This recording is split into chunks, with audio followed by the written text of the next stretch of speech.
Welcome to another Founder Wisdom Pod. We have Warren Myers with us today. He's a co-founder and CEO at Aura in Johannesburg, South Africa. So Aura is a technology platform that enables anyone to access their closest emergency responder to the location anywhere, anytime using a connected device. So he's probably one of the first guests in that niche that I heard second. This podcast is presented to you by bookridegpt.com. If you want to take your LinkedIn post and write a nice book with them, we use AI to do that. And if you go to bookridegpt.com, the first credit is on me. Warren, welcome to the pod. Tell me a bit more about yourself and what you're up to nowadays. Hi, thanks for having me. Great to be here. Look, I'm an entrepreneur through and through. I've started a couple of businesses, as you mentioned, currently focused on the Aura project. Before that, I had a couple of businesses, mainly within the safety tech space. And really, how the origins of Aura came about was that within most emerging markets, there's a marketplace constraint around people getting help when they're dying. I always say that even when we started Aura, people could get a taxi or a pizza quicker than they could get help when they're dying, and that doesn't make sense, right? So, we believe that safety is one of the most underserviced human needs in the world. I think there's been huge strides in clean water access and food safety, etc. But um, safety as a basic Maslow foundation requirement is super underserviced. There's still tons of people being attacked, murdered, and raped, and it's just unacceptable. So we created this platform in order for anybody to democratize access to emergency security and ambulance medical response anywhere, anytime. Right. And is that only in South Africa that this is a big problem that first responders aren't responding quick enough, or is it worldwide? So there's different varieties of, or let's say, different levels of law enforcement availability in emerging markets where you could probably classify, LATAM, Africa, parts of MEA, parts of APAC. The police response times and public ambulance response times are very stretched and inaccessible. In most parts of like Europe, Australia, North America, 911 and 112 works really well still. So there's just different constraints there, and I'll get onto that maybe a bit later into the pod. But effectively, in emerging markets like in Africa, because the police have been so stretched and underserviced and underfunded for so many decades, there's a huge network of private fleet providers, private companies, private security companies, ambulance companies that we've now aggregated. We've platformed them. We've put technology in their vehicles so that customers can access them anywhere, anytime, very much like an e-hailing user experience. You need something, you push a button, the closest one comes to help you out. Right. And how does it work precisely? Because, yeah, there's the SOS emergency on my Apple Watch. Never tested it. I know I felt a couple of times in motocross and they was like, do you want us to call the ambulance or something like that? How does your technology work? I know that it's connected to WhatsApp, so that's a bit better, but how is it better than what's already there? So in emerging markets where we provide this personal safety solution, as you mentioned, there's a couple of modalities that people can use to access them. There's via apps, an API. There's a phone number that they can dial if they're registered. They can use a physical button, a button, and they can connect their wearables to our service. We're multi-modality. We're not an app in any way, shape, or form. We're a platform and an API that can ingest the panic out of any platform that can send us a lat long, a location. And we've used all of those and a combination of those and WhatsApp, like you mentioned, in order to make it just to provide so many options for somebody to get help when they need it. And in more developed markets like in Europe and America, those services typically are still connected to your government services, and that works really well. And what we have now in those regions, in the UK and the US, is our response network specifically responding to what the police will not respond to anymore, which is verifying alarms from home and business alarms. So the businesses are quite, in a way, different across emerging markets versus more developed markets. We don't respond to individuals in Europe and America. We focus, or our go-to-market strategy there is to fix a new problem whereby the police don't have the resources to respond to all of the home and business burglar alarm activations that are happening. And the companies that monitor your alarm now use our platform to dispatch a security guard out to your home or your business when your alarm's gone off. And in a way, we're servicing a lot of individual needs. So the homeowner gets a quick response, or the business owner, the monitoring company can have a reliable last mile. But also the key thing as well is the police what can't do this anymore. They can't do all the triage, and they need to be reserved to be doing real police work and very serious crime. So we're helping them in a way like be more attentive and quicker to respond to serious crimes as opposed to doing verification checks of why alarms are going off. Right. And tell me about the private market, like in Canada and in my native Canada and in Mexico, we don't really have these. Well, I think in Mexico they do have private ambulances and so forth, but I'm not familiar with them. So, is it legal in most parts of the world to actually start your own private security company or your own private ambulance company? And how does that interact with the public system? And do you think that eventually everything should be private and not owned and run by the government?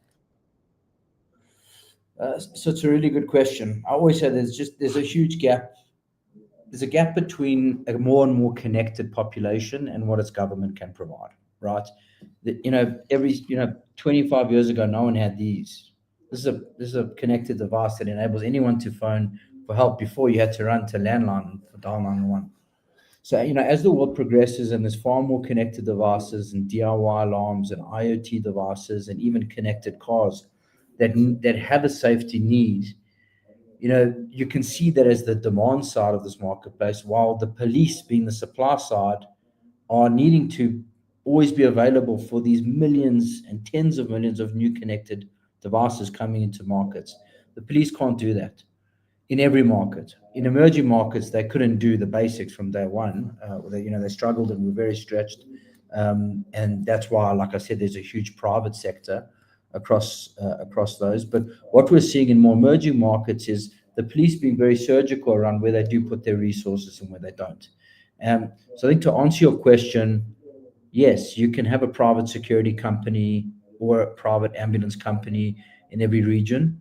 Every region has its own regulatory like regulations, licensing, and liability considerations. That's part of what Aura does every day when we launch a new market is understand and even work with the regulator to make sure that our services are provided within the constructs of those local requirements. And we use the platform to fill the local need. Like I said, we don't do personal safety solutions in the UK and America because I always say if my wife needs help there, she must phone 911. Like it still works really well. We don't want to try and fix that. We look to fix specific pain points within a market, which is, again, the police just won't do all the triage in the physical home and burglar alarm space. Right. And the privatization of these companies, is it mostly in South Africa because the government is pretty much out of control there? Because in Canada, I don't think you can start a private ambulance company or private policing company. Security for sure, but like they cannot lead arrests. They cannot use force much. So do you know Mm. about the regulations throughout the world? Yeah, every country except for maybe a very small percentage of real police states, you can start a security company and have a response company. Canada has a huge one. The police in Canada removed themselves from responding to home and business alarms 10 years ago already. So there's a huge network of private security companies that do the response. Where you are right, Charles, is what's called what powers do they have legally? Are they allowed to arrest someone? No. In every country, you need a policeman to effect an effective arrest, but a security guard can, in some regions, respond and detain In some regions, they can, they're armed. So if their life's in danger and the perpetrator is armed, they can, they've got a firearm. That's in certain regions. So, like I said, every market is different, but every market does have a private security and private ambulance network that operate. Um, Do you feel it should be fully outsourced to private companies eventually? I don't believe much in the government's capability myself, and like you said, most of the time these departments they're underfunded, they're not vetted enough. I mean, it's different in Canada, for example. I think we have a great police force, but sometimes even too much, right? Like they have too much power, and they're just too much in your face. But do you feel this should be fully privatized? What would be the pros and cons of fully privatizing an ambulance force and a police force, for example? no, I think we're not building this business to replace uh, law enforcement and government ambulance. We're building this to fill in the gaps where they're unable to optimize or to do effective work. So in every region that requirement is slightly different, but we want to be working hand in hand and enabling those that want access to private services to be far more affordable and accessible and democratized. To give you an example, when we started in South Africa, it would cost $30-40 a month to access private security for your home. We've dropped the cost of that down to like $2 or $3 a month. So it's far more accessible. All you need is a phone, and you can access private security and ambulance anywhere. It's really about democratizing access to that. And because our business is a private for-profit business, I think it's still a government's responsibility to provide a tier one or level one law enforcement and an ambulance response capability. And like I said, there's just a gap between what they can provide and what the population needs, and that gap is where we come in. Right. And as a consumer, for example, if I have an urgency in your app, I can either call it, I can either push a button on my watch, and the advantage is that I'm directly connected. But like in the classic case, I would still have someone on the line. So what's the difference instead? It's not just like waiting less time for help to come, right? What is another advantage of using your app? Is it better service? Is it what are other features that are good for the consumer? I think response time is a key value proposition. I mean, I'd say our private security response time is about 8 minutes on average, which is quicker than in any police force in the world. Ambulance is slightly slower. It's at about 13 minutes. The other advantages is you have full visibility of who's coming and how far they are and what company they're from. You can track that, which gives people a lot of comfort Like a in an Uber. emergency. Yes, exactly. Secondly, we're not like it's not just the app. Like I said, we resell through big platforms. So like Uber's SOS in Africa comes to us. Um, a lot of insurers, a lot of financial services companies, telematics companies, they offer our services out to their customers through our API. Yeah, but the benefit for the customer is affordability. We are disrupting the cost and the accessibility, making it far more democratized for anyone really to access these services. We feel it's a basic human right to be able to access effective services when you're in an emergency. And could there be AI in the platform? For example, if I'm the consumer, I could get advice on how to fix my potential problem until the help comes in. And on the rescuer side, we could get additional data. Oh, they're calling from that place. It's likely to be this problem. They're telling you this, but in reality, that might be the real problem. What do you think about that? Yeah. Actually, we've in a question you had earlier, which I think I forgot to respond with. So, no matter how you access our service, no matter what modality, someone does call you. So, we've got control centers in our regions. When someone calls you, the platform is dispatching the vehicle. So, the operator isn't dispatching a vehicle, the platform does that. But the operator is attempting to phone you to find out what's going on and how far you are, and get more information about what you need. That piece of our business, we're looking to optimize the quality of that through language models and AI, because we're doing a ton of volume already. We've got over 1 million users on the personal safety product already, so that volume is starting to pick up. Um, where we see AI playing a big space in this, in, let's call it risk, is really to be far more proactive. So what we've built is a reactive tool. I'm in trouble, now get me help, right? So where things are going, and we aren't specifically building and driving this, we're an aid to this vision, is within the next 5 years, there are companies that are building neural networks that are really getting really effective at predicting risk, whether that's where crime's going to happen, or where car accidents are going to happen, or whether human beings are going to have a heart attack or something like a physical event. And what we can do is, or as Aura, is help these models verify their binary their code. So when we engage with a language model, we're basically teaching it about how we respond to it, right? And that verifies, and it gets smarter and it gets better through that engagement. Now, the way that these risk models work is, okay, all right, this is Toronto. We think that these are the 300 locations at these times there's going to be a crime, right? So that model now needs to get feedback, to understand whether, and feedback in order to refine its model. So what they can do is they can plug into our API to get a vehicle out at that time, at that place, automatically. It's all systems driven. For our guys to actually come and feedback to say, "Oh, there actually is a crime here," or we prevented something from happening, and that makes the model learn about why, to get more and more accurate.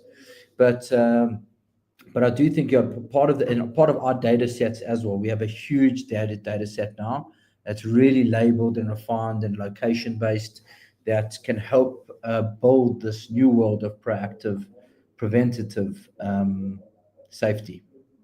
Right. And how do you make money from this? Is it pure B2B models? You don't actually talk or sell to customers. You just partner up with business, and how do they pay you? Yeah, we work B2B2C, so business to business to consumer, and we get paid a subscription per user per month from them, and they on sell that, and in most cases make a margin. So we work through a resale model, and the same in the UK and the US. We just get there because we're responding to home and business alarms. We get paid a subscription per site per month. Right. And how does the partnership with Uber works, for example? It's still the $2 to $3 per customer per month, or it's something more on the rev share side of things?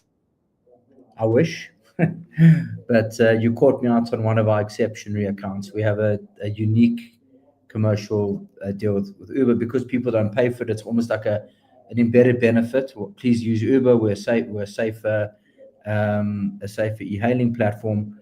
We have a different model, which is more retainer based plus usage based.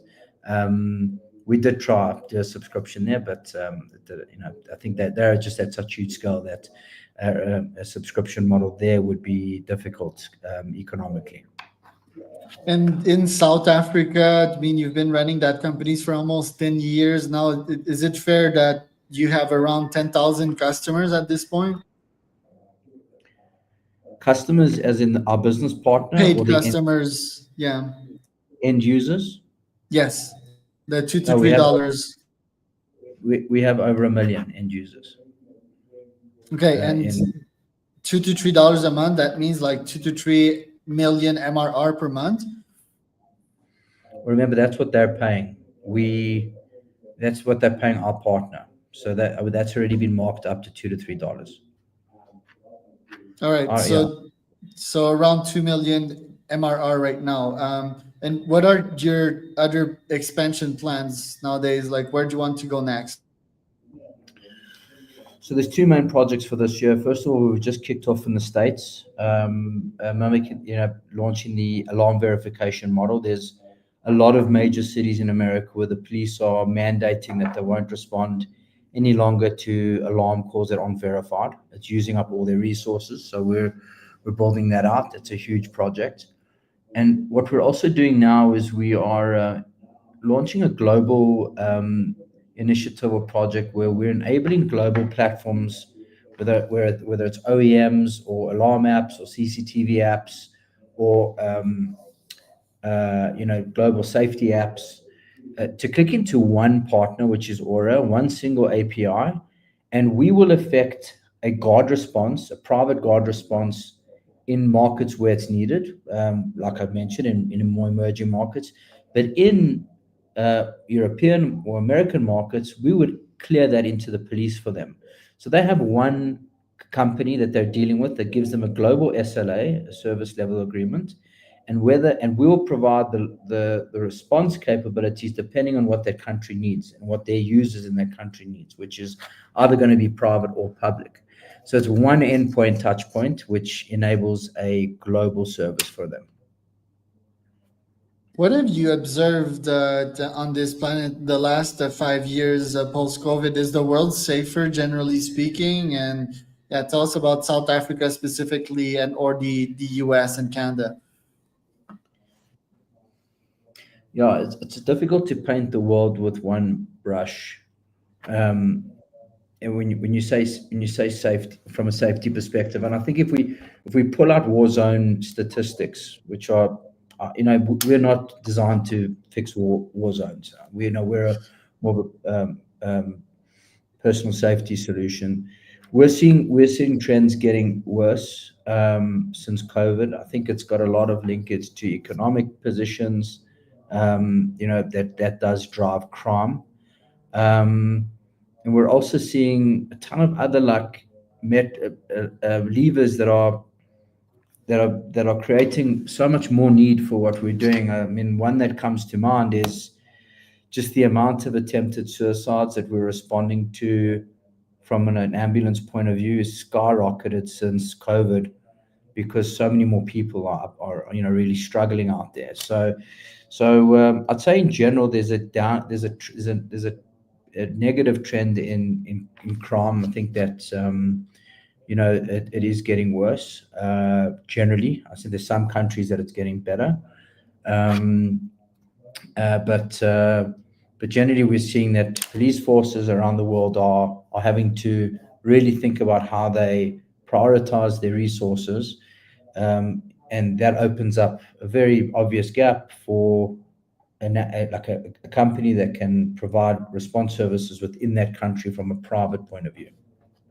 Right. And aren't we seeing crimes get less violent? For example, it's more cyber attacks rather than, I don't know, like forced and violent burglaries rather than before. And yeah, tell us also, like, how do you deal with that as a CEO to hear all these crazy stories on a daily basis? Like, how do you manage your own stress?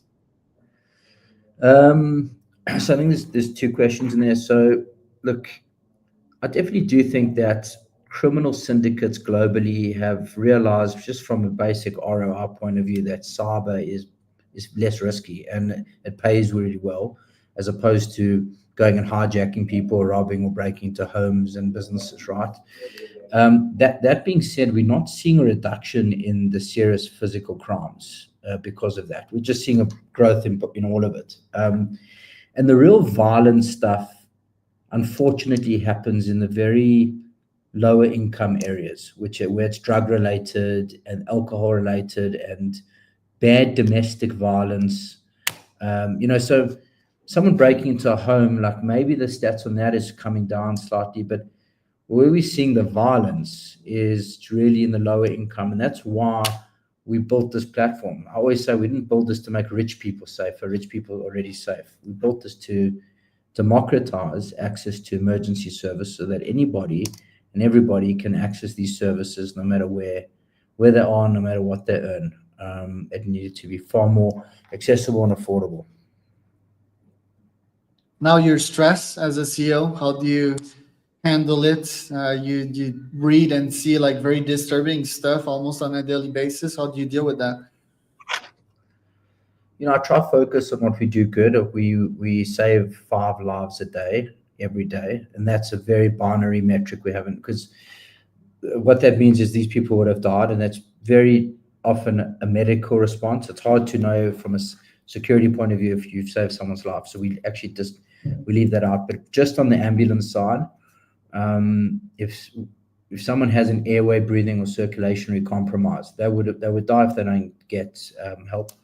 And we, on average, are getting to 5 people a day at the moment who are having such critical issues. So, saving those lives is a huge accomplishment. We're super proud about that. It's a key metric in our business. And the stress is more now about like how do we quickly go and expand this, and to regions that need it. Like we're really keen to get out to India this year. We're really keen to get out to Mexico, and just from a focus and a capital point of view, we can't just go and launch every region in the world. We had to be selective. So the stress for me is more about like we've got a data driven like tool here that saves lives, and we know that like that there's no guesswork around.